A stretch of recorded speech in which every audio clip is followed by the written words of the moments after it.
this segment we're going to cover putty in the door jamb.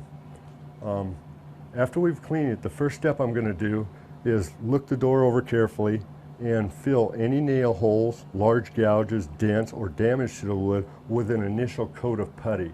It can be kind of difficult sometimes with a stained product to see some of the nail holes or dents or divots because of lighting and the darkness of the wood.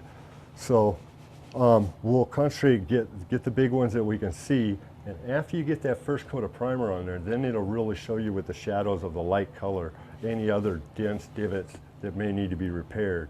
And we'll be applying putty in between several of the coats of paint just to ensure that we get the finish just as perfectly smooth and new looking as possible.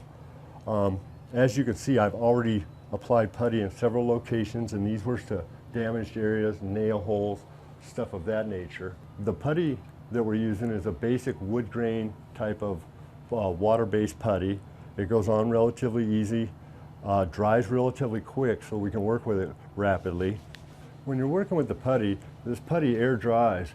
And as you're working with it, every few minutes, if you'll take the time and just kind of stir it around with your putty knife and mix it up, that way the air that's gotten to the portions that are exposed, as it starts to dry, this keeps it mixed up and keeps it moist at all times.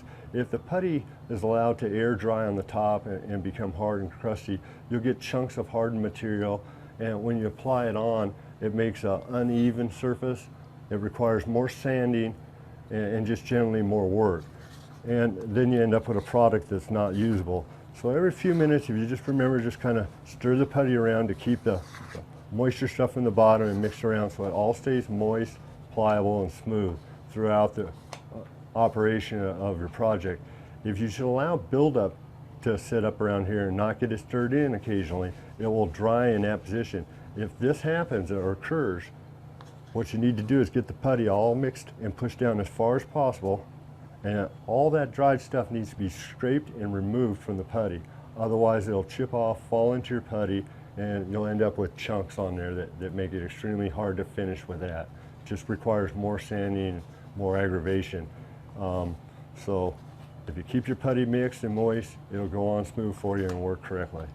It takes about 15-20 minutes for this to dry for us to use it in these light, thin applications that we put on. In deeper chunks or grooves, it could require more drying time. Use of a portable heater can help to speed that up so you can continue to work. Please watch our next segment on sanding the door jamb.